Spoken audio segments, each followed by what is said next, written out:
So the next topic is structure of neuron. In the previous class we have studied about the interaction regarding coordination, how it is going to work, and how the system, that is brain, is going to supply the information to the organs, and how the brain is going to receive the information. Just about some examples, with some examples. Now we are going to study the structure of neuron. Neurons are considered to be the structural and functional units of brain. There are nearly 100 billion neurons which are present in our brain, and these are considered to be the structural and functional units of brain. Means they are going to do the actual work what your entire brain does. That means receiving the information, processing the information, and giving the response accordingly to the stimuli which is received by the sense organs. That entire function will be done by this neuron. So this neuron is considered to be the structural and functional unit of our brain. If we see the structure of neuron, it mainly consists of three parts. The central part, which is known as cyton, it is also known as cell body, dendrites, and axon. These are the three main parts which are present in the neuron. Cyton or cell body is the central processing unit, where it consists of cytoplasm, nucleus. In the cytoplasm, it consists of some granules, some dark spots which are present in the cytoplasm. They are called as vessel granules, and it consists of a nucleus inside it. From the cyton or cell body, only one long projection will arise, and that projection structure is known as axon.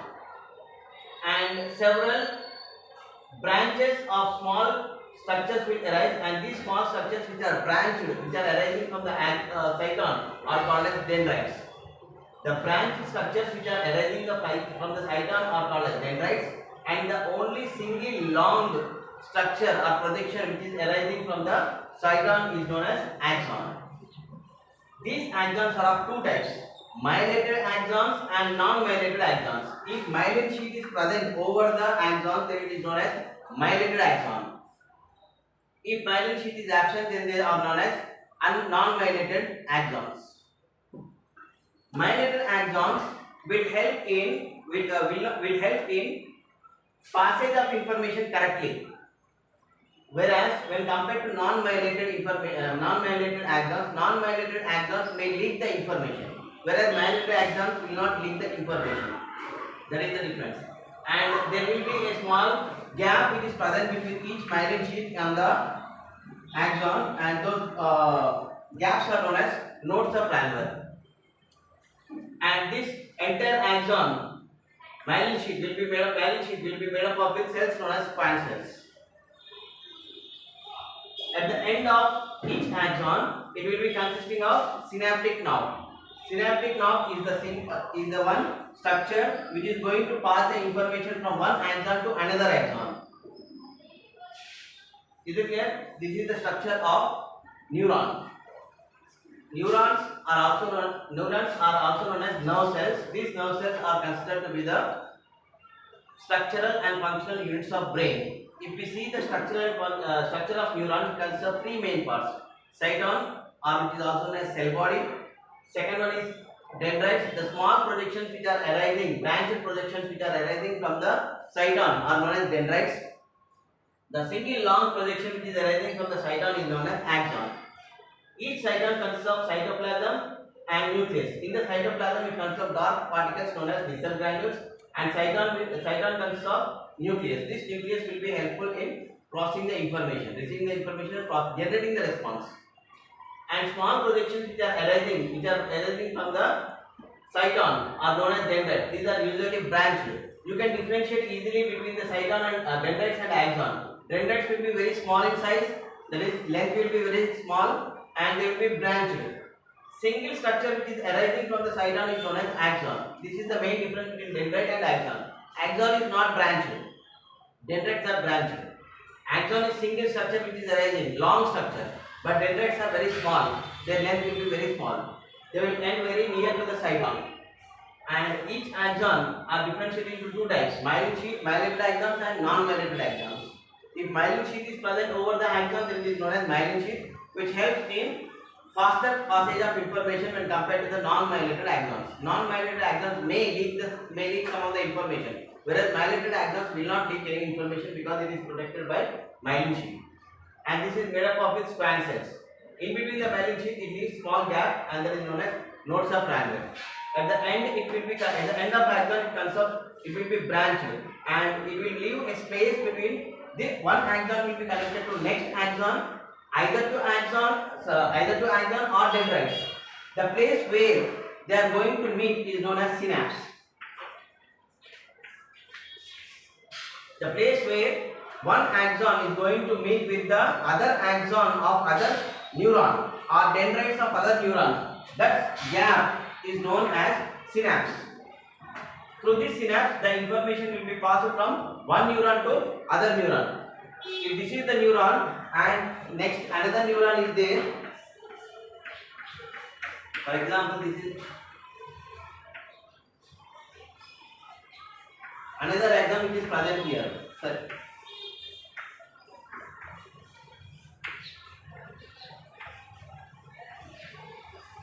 It is going to be in connection with the next axon. One axon will be connected to next axon, or it may be in contact with even some of the dendrites of other neuron. One neuron will be connected to other neuron. Either the axon will be coming in contact with axon of another neuron or dendrites of another neuron. They will be leaving small gap, minute gap present between the two neurons. Two neurons are going to come in contact where they are going to leave a small gap. That gap is known as synapse.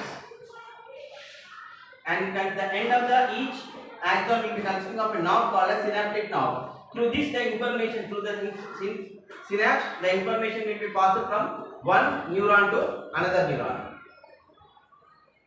The information will be processed by cyton.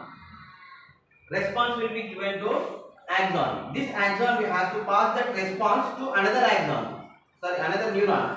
So when it is going to come in contact with another neuron, either it has to come in contact with axon of another second neuron or dendrites of another neuron. When they are coming in contact, they are going to leave small gap, small space, very minute, and that space is known as synapse. Through this synapse, the information will be passed from one neuron to another neuron. Likewise, the entire neurons are going to pass the information to the body organ, where it is going to react accordingly. Is it clear? So the axon, each and every cyton or cell body will be present only in the brain, central nervous system. Whereas the axons will be bundled together, just like ropes are going to be bundled together, and that will be passed through the spinal cord, and it is going to enter into the it is going to travel all along the body, and it is going to be connected with the organs which are present, different organs which are present in our body. Cytons or cell bodies, dendrites will be present only in the brain, whereas the axon, since it is long, they have to be carried out. They will come out of the brain, they will travel to the spinal cord, and from the spinal cord they are going to reach, they are bundled together, and all the axons which are coming from the brain, different axons, will be bundled together, and they will be enclosed in a sheet, and that bundled axons are called as nerves. A single nerve consists of bundles of axons. Several axons will be bundled together, and that structure is known as nerve. Nerve will be passed from the brain through the spinal cord, and it is going to come out, and it is going to come in contact with the different types of organs. Now, I told you that nerve consists of axons. So these nerves are of three types: afferent, efferent, and association. Afferent nerve, efferent nerves, and association nerves. Afferent nerves are those which are going to receive the information from sense organs. They are going to receive the information from sense organs. That means whatever the stimuli that is going to be happening outside the environment, outside our body, will be received by afferent neurons. Afferent neurons receive the information from sense organs, and they pass the information to the brain or spinal cord. Then brain or spinal cord will receive that information and generates response. Here it will be generated response, and immediately that response will be sent through efferent nerves, which are called as motor nerves. These are also known as motor nerves and these are also known as sensory nerves. Afferent nerves are also called as sensory nerves. Efferent nerves are also called as motor nerves. Motor nerves are going to pass the information, that is response, from the brain to the effector organ where it has to respond. Now I want to write something on the board. So my brain is receiving the information,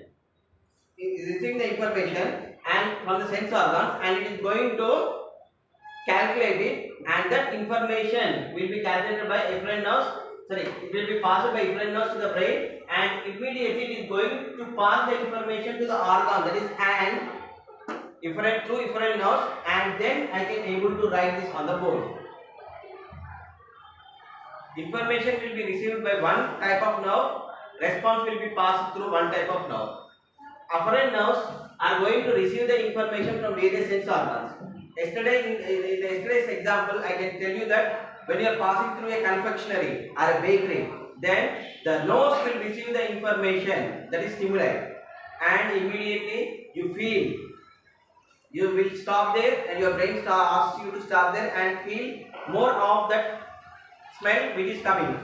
Or if you are passing through a garbage, then your hand automatically you are going to close your nose with the help of your hand. This is response. Response is stimuli is received by your nose. Response is given to hand. The response is not given to legs. Okay. Sometimes response will be given to hand and leg. That means in that process you will run away from the place. Is it clear? You will not close your mouth with the help of your leg. You will close your mouth with the help of your hand. So this is the process that occurs. And coming out to the third nerve, association nerves are known as mixed nerves. They will be directly coming in contact with brain and spinal cord, and this helps in reflex actions. These association nerves will help in reflex actions. Immediate and sudden response which is given to the unknown stimuli is known as reflex action. For example, when you are walking, when you have suddenly stepped on a sharp object, then immediately you will withdraw your leg, you withdraw your foot. That is giving the response. That response will be given by association nerves, which will be generally generating from the spinal cord. Spinal cord will receive the information and immediately it will be giving you the response. Some of the axons will be arising from the spinal cord also, and they are going to receive the information, and they will be helping you to give the response immediately, and this immediate response is known as reflex action. Immediate response is known as reflex action. For this, we can conduct an experiment, voluntary and involuntary action. If you can make a person to sit on a bench or a table by asking him that with a long bench you take a short girl, so that their legs will be hanging freely in the air. They should not touch the feet, and you just hold the thigh and just give a sharp blow below the knee region. Then you can feel the muscle which is present in the thigh region will contract. That is involuntary. The brain has given the response when you have hit a girl or a boy who is sitting on the bench. If you hit her below the knee, that is called knee jerk experiment. Then immediately the muscle which is present in the thigh region will contract. You can feel the contraction of the muscle. That is involuntary. Without the knowledge of the brain of that girl or boy who is sitting there, the muscle is going to get contract. That is involuntary. And when you are running or when you are playing football, you are going to kick the ball. In that sense, it is voluntary. The muscle which is present in the thigh region is going to contract voluntarily. With the knowledge of your brain, you are kicking the football. When you are kicking the football, your brain passes the information to muscle which is present in the thigh region to contract. Then only the power will be generated in the leg, and you are going to be able to kick the football. That is voluntary. Knee jerk experiment is involuntary. Is it clear? So suddenly, without the knowledge of the girl, you are asking her to sit on the bench and you are allowing the legs of that girl not to touch the ground, and suddenly we are not going to telling her that we are going to conduct an experiment. Girl or a boy, go to the thigh of that person who is sitting and just without the knowledge, by talking, while talking, just talk simply go on for 5 to 6 minutes, 7 minutes, then give a jerk on the region below the knee. Jerk means hitting with the help of a stick or something. Then immediately you can see the leg muscle contracting without the knowledge of that person who is being involved in that experiment. That is known as knee jerk experiment, which is proving that the muscle which is present in the thigh region will be contracting without the knowledge of that person. That is involuntary action. But when you take a football game, then if you want to kick the ball, your muscle has to contract, your thigh muscle has to contract. That is voluntary. You are passing the information from the brain to the muscle of the thigh to kick the ball, so that the muscle will contract and will help to generate power to kick the ball. This is voluntary. So involuntary and voluntary actions. Okay. And the most important, another important thing is reflex arc. Reflex arc will be carried, reflex action will be carried out by reflex arc. There are several examples for explaining this several examples for explaining this reflex arc. Reflex action is the one which will be carried without the knowledge of your brain. Sudden response which is given to the sudden stimuli or a dangerous stimuli which is received from an external source. Suddenly when I am walking, for example, I don't know whether the pot is hot or cold. Pot is hot or cold. If I touch the water which is present in the pot, then if it is hot, suddenly I am going to withdraw the hand without the knowledge of the brain. Or if I touch a hot pot, hot lunch box, which is having boiling sambar in it, for example, heavy boiling sambar is there and it has been kept over this bench. Suddenly I came here without the knowledge. I don't know that what is present in the lunch box. If I touch it, it will be very hot enough. Then I am going to withdraw my hand immediately. That immediate response which is given to remove the hand from that place is known as reflex action, which will be carried by reflex arc. That means spinal cord is going to receive the information and it is going to generate the response immediately. That information will not be passed to the brain. Is it clear? These reflex actions are going to come by birth. That means they are not going to be taught. They are not going to be taught by anyone. I am teaching you to write, I am teaching you to read, I am teaching you everything. Your parents will be teaching how to eat.